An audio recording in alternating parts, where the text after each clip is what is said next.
नमस्कार, बहुत स्वागत है आपका। आप देख रहे हैं किस्मत कनेक्शन और मैं हूं आपके साथ शैलेंद्र पांडे। वर्ष में सिर्फ एक ही मौका ऐसा होता है, एक ही बार ऐसा अवसर आता है जब हम अपने घर में, अपने परिवार में सर्पों की, नागों की, सांपों की, स्नेक्स की पूजा करते हैं।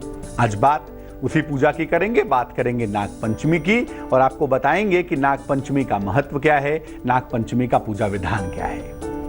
चलिए कार्यक्रम की शुरुआत करते हैं। सबसे पहले जान लेते हैं गुड लक। नाग पंचमी के दिन दुनिया भर में काल सर्प योग की बड़ी सारी पूजा होती है। देखिए, ज्योतिषीय मायनों से काल सर्प योग कुछ नहीं होता। अगर कुछ होता भी है तो वो राहु का मामला हो सकता है, बट काल सर्प योग जैसा कुछ चूंकि होता ही नहीं, इसीलिए नाग पंचमी के दिन काल सर्प योग जैसी किसी भी पूजा को प्रश्रय मत दीजिए। सबसे पहले जानते हैं कि नाग पंचमी का महत्व क्या है। इस दिन नागों की पूजा क्यों की जाती है, क्या कारण है। श्रावण शुक्ल पंचमी तिथि को नागों की पूजा का पर्व नाग पंचमी मनाया जाता है। नाग पंचमी का पर्व मनाने का जो एकमात्र मामला होता है वो श्रावण के महीने में आता है। इस तिथि को भगवान शिव के आभूषण नागों की पूजा की जाती है। सर्प का मतलब क्या होता है? सर्प का मतलब अगर हम तंत्र में समझें तो आध्यात्मिक शक्ति है, सिद्धियां हैं, और अगर भौतिक जीवन में समझें तो अपार धन है। तो सर्प शक्ति का मतलब आध्यात्मिक शक्तियां हैं, सिद्धियां हैं, अपार धन है, जो नाग पंचमी के दिन पूजा करके आपको मिल सकती है। अगर कुंडली में राहु केतु की स्थिति ठीक नहीं है तो ऐसी दशा में भी नाग पंचमी के दिन विशेष पूजा करके उससे भी आप लाभ पा सकते हैं, उससे भी आपको फायदा हो सकता है। जिनकी कुंडली में विष कन्या योग हो या अश्वगंधा योग हो, ऐसे लोगों को भी इस दिन पूजा उपासना करनी चाहिए, क्योंकि मैं फिर कहूंगा, साल में एकमात्र अवसर ऐसा होता है जब आपको नागों की पूजा का फल मिलता है, सर्पों की पूजा का फल मिलता है। सर्प के स्वप्न आते हों, सर्प से भय लगता हो, तो भी नागों की पूजा नाग पंचमी के दिन करने पर विशेष फायदा होता है, विशेष लाभ होता है। इस बार नाग पंचमी का पर्व 7 अगस्त को मनाया जाएगा। इस बार नाग पंचमी की जो पूजा है, जो उपासना है, वो 7 अगस्त को की जाएगी। नाग पंचमी का पूजा विधान क्या है, तरीका क्या है, सिस्टम क्या है, इस पर बात करेंगे। लेकिन फिलहाल मेष, वृष और मिथुन राशि का हाल।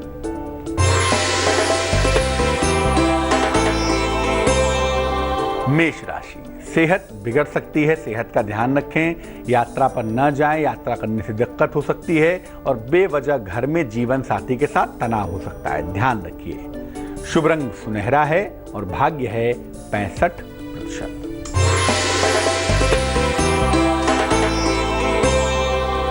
वृष राशि, परिवार में खुशहाली के संकेत हैं। नौकरी की तमाम समस्याएं हालांकि दूर हो रही हैं। किसी महिला का विशेष सहयोग भी मिलता हुआ दिख रहा है।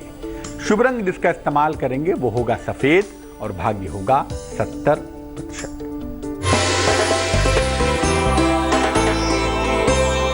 मिथुन राशि, कोई महत्वपूर्ण काम आपका बिगड़ सकता है। काम का तनाव और दबाव थोड़ा बढ़ सकता है। गुड़ खाकर दिन की शुरुआत करेंगे तो मुश्किलों से बचे रहेंगे। शुभ रंग जिसका इस्तेमाल करेंगे वो होगा पीला और भाग्य होगा 55%। अब ये जानते हैं कि नाग पंचमी पर सामान्य पूजा विधान क्या है, सामान्य तरीके से पूजा उपासना कैसे की जाएगी। सुबह सुबह स्नान करके भगवान शिव का स्मरण करेंगे, भगवान शिव का ध्यान करेंगे। पहले भगवान शिव का अभिषेक करेंगे, उन्हें बेलपत्र और जल अर्पित करेंगे। फिर शिव जी के गले में विराजमान नागों की पूजा करेंगे। नागों को हल्दी, रोली, चावल और फूल अर्पित करेंगे। इसके बाद चने, खील बताशे और कच्चा दूध अर्पित करेंगे। घर के मुख्य द्वार पर गोबर, गेरू या मिट्टी से सर्प की आकृति बनाएंगे और इसकी भी पूजा करेंगे। इसके बाद एक मंत्र है, ओम कुरुकुल्ले फट स्वाहा। ओम कुरुकुल्ले फट स्वाहा, इसका जप करते हुए जल हाथ में लेके पूरे घर में जल छिड़केंगे। ऐसा करने से ही नाग पंचमी का जो पर्व है वो पूरा होगा, वो संपूर्ण होगा। लेकिन याद रखिए, नागों की अपनी कोई स्वतंत्र शक्ति नहीं होती। जो नागों के पीछे की शक्ति है, जो ताकत है ना, वो भगवान शिव की है। इसीलिए भगवान शिव की पूजा किए बिना नागपंचमी की पूजा संपूर्ण नहीं होगी। नागपंचमी के पूजा विधान पर और भी बातें हैं और भी प्रयोग हैं, उन पर भी बात करेंगे, लेकिन फिलहाल जान लेते हैं कर्क, सिंह और कन्या राशि का हाल।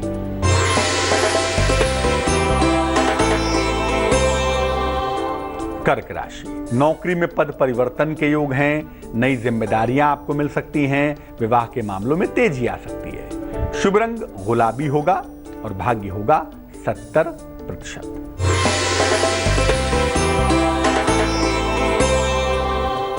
सिंह राशि, स्वास्थ्य का बहुत ध्यान रखना है, विवादों से दूर बने रहें। कुछ धन का दान अगर करें तो मुश्किलों से बचे रहेंगे। शुभ रंग आसमानी और भाग्य होगा 65%।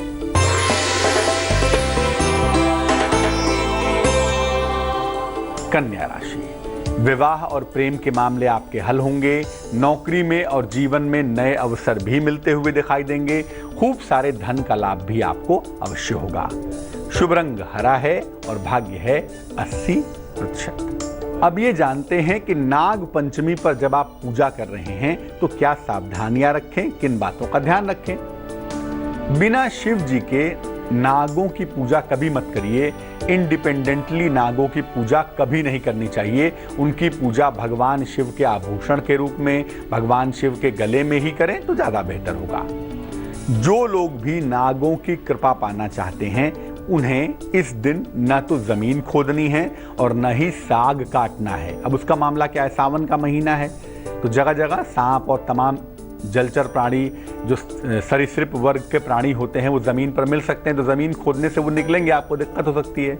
या लीफी वेजिटेबल्स के अंदर कभी कभी कीड़े मकोड़े निकल आते हैं, इसीलिए कहा गया कि नागपंचमी के दिन ज़मीन नहीं खोदनी चाहिए और लीफी वेजिटेबल, पत्तेदार सब्जियां, साग आदि नहीं काटनी चाहिए। अगर आप राहु केतु से परेशान हैं तो नागपंचमी के दिन क्या उपाय करेंगे, इस पर हम बात करेंगे, लेकिन फिलहाल देंगे आपके सवाल का जवाब। हमें प्रश्न लिखा है शरद कांत द्विवेदी जी ने कानपुर से, अपनी बहन के बारे में जानना चाहते हैं। बहन का नाम है गीतिका द्विवेदी। बहन की जन्म की तारीख है 19 जून 1987 1987।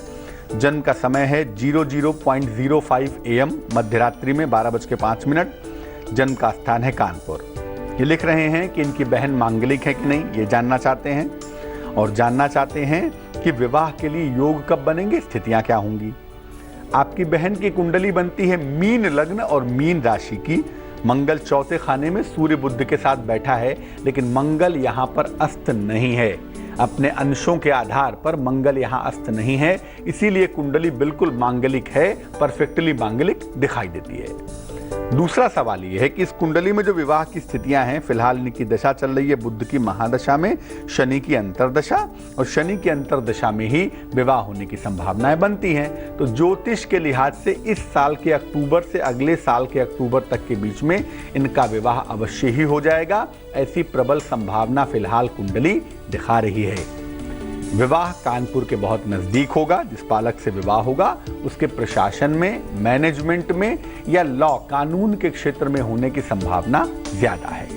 कुंडली को बेहतर करने के लिए विवाह जल्दी हो जाए, मुश्किलें परेशान ना करें, इसके लिए 2 उपाय इनको करने चाहिए। एक तो भगवान शिव की पूजा सुबह शाम दोनों समय करें, नमः शिवाय का जप करें, और एक मोती बनवा के पहन लें। 12-14 रत्ती की मोती चांदी की अंगूठी में, सीधे हाथ की छोटी उंगली में, सोमवार की रात्रि को पहनना सुंदर होगा। अब ये जानते हैं कि नाग पंचमी पर आप क्या उपाय करें जिससे आपके राहु केतु शांत हो जाए। क्या उपाय होगा? एक बड़ी सी मोटी सी रस्सी ले लें, उसमें 7 गांठें लगाएं। इसको सर्प की तरह प्रतीकात्मक रूप से मान लें कि ये रस्सी नहीं, सर्प है। इसको एक आसन पर, एक चौकी पर रखें, कपड़ा बिछा लें, उसके ऊपर रखें। कच्चा दूध, जरा सा बताशा, फूल अर्पित करें, गुग्गल की धूप जलाएं। पहले राहु के मंत्र का जप करें 108 बार, ओम रांग राहवे नमः। उसके बाद केतु के मंत्र का 108 बार जप करें, ओम केंग केतवे नमः। इसके बाद एक एक करके रस्सी की गांठें खोलते जाएं। अब रस्सी को बहते हुए जल में प्रवाहित कर दें।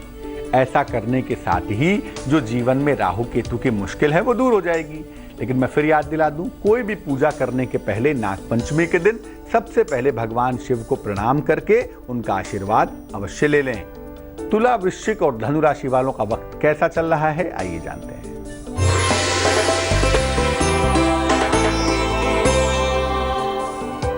तुला राशि, दिन भर दौड़ भाग करनी पड़ेगी। नौकरी में तनाव के संकेत दिख रहे हैं। नए काम की शुरुआत ना करें तो बेहतर है। शुभ रंग आसमानी और भाग्य होगा 64%।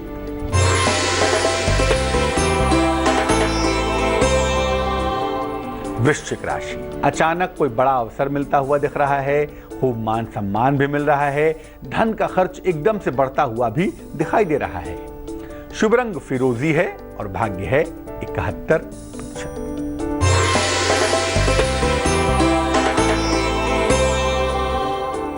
धनु राशि, नौकरी में, व्यवसाय में कुछ परिवर्तन हो रहा है, ऐसे संकेत फिलहाल दिख रहे हैं। धन की स्थितियों में सुधार की संभावना बनी हुई है। पैरों में चोट न लग जाए, इसका ध्यान रखिएगा। शुभ रंग सफेद और भाग्य होगा 75%। अब ये जानते हैं कि अगर सर्प से बहुत ज्यादा भय लगता हो या सर्प के बहुत ज्यादा स्वप्न आते हो तो क्या करना चाहिए। चांदी के 2 सर्प बनवाइए। एक चांदी का स्वास्तिक बनवा दीजिए। एक थाल में रख के पहले उन दोनों सर्पों की पूजा करिए और एक थाल में स्वस्तिक रख के उसकी पूजा करिए। नागों को जरा सा कच्चा दूध अर्पित करिए और एक थाल में जो स्वस्तिक रखा है उस पर बेल पत्र अर्पित कर दीजिए, चढ़ा दीजिए। ओम नागेंद्र हाराय नमः का जप करेंगे। ओम नागेंद्र हाराय नमः, इसका जप करें कम से कम 108 बार। नागों को शिवलिंग पर अर्पित करें और उसके बाद चाहें तो किसी निर्धन व्यक्ति को दान कर देवें। और जो स्वस्तिक है इसको लाल धागे में डालकर अपने गले में पहन लें। जो सर्प भय है, जो सर्प की मुश्किल है, वो दूर हो जाएगी। और याद रखिए, शिव की कृपा से सृष्टि के हर भय का नाश हो सकता है। इसीलिए इस पूजा के पहले भी भगवान शिव का स्मरण जरूर कर लेंगे। अब जान लेते हैं मकर, कुंभ और मीन राशि वालों का वक्त कैसा चल रहा है।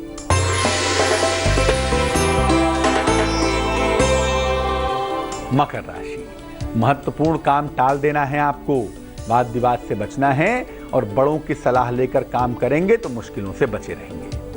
शुभ रंग बैगनी और भाग्य होगा 61%।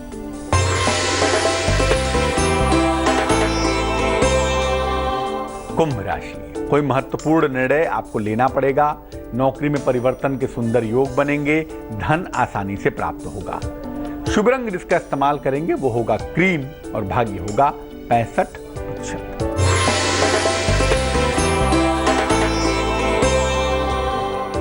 मीन राशि, घर में मंगल कार्य संपन्न होगा। रिश्तों की तमाम समस्याएं दूर होंगी।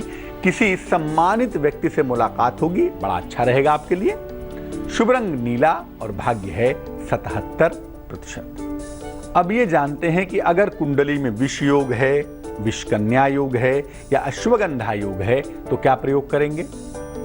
शिव जी के किसी ऐसे मंदिर में जाएं जिस पर शिवलिंग पर सर्प का छत्र लगा हो। शिवलिंग के ऊपर सांप लगा हुआ होता है, छत्र लगा हुआ होता है। शिवलिंग पर पंचामृत बहुत जरा सा ऐसे अर्पित करें कि वो नाग पर होता हुआ शिवलिंग पर आए। इसके बाद सेम तरीके से गंगा जल की धारा अर्पित करेंगे और उस समय आप पढ़ते जाएं शिव तांडव स्तोत्र या मन ही मन ओम नमो नीलकंठाय, ओम नमो नीलकंठाय, इसका जप करते जाएं। और जप करने के बाद भगवान शिव को प्रणाम करके प्रार्थना करें कि प्रभु मैं आपकी शरण में हूँ, मेरे सारे कुंडली की समस्याओं को दूर करो, मेरे सारे दुष्ट योगों का नाश करो। ऐसा करने से आपकी कुंडली के हर दुष्ट योग का नाश होगा, हर समस्या समाप्त होगी। तो आज हमने बात की नागपंचमी की और ये जाना कि नागपंचमी पर देवाधिदेव महादेव की कृपा से जीवन की हर मुश्किल कैसे दूर होगी, कैसे सर्पों की कृपा मिलेगी और कैसे मुश्किलें गायब हो जाएंगी। अब जान लेते हैं आज की सलाह। बहुत बार ऐसा होता है, कुछ कारणों से, कुछ भावनात्मक कारण होते हैं, कुछ अन्य कारण होते हैं, हम किसी व्यक्ति को भूलना चाहते हैं, भूल नहीं पा रहे हैं। क्या करना चाहिए। जिस व्यक्ति को भूलना चाहते हैं उसका ध्यान करके देवी को लाल फूल अर्पित करें। रोज सुबह उस व्यक्ति का चेहरा याद करें और उसके बाद देवी को लाल फूल अर्पित कर दें, मानसिक या वास्तविक। और अर्पित करने के बाद उस व्यक्ति को भूल जाने की प्रार्थना करें। ये प्रयोग लगातार 27 दिनों तक करें। धीरे धीरे धीरे धीरे वो व्यक्ति आपके मानस पटल से, आपके जीवन से गायब होगा और धीरे धीरे आप सरलता के साथ उस व्यक्ति को भूल पाएंगे।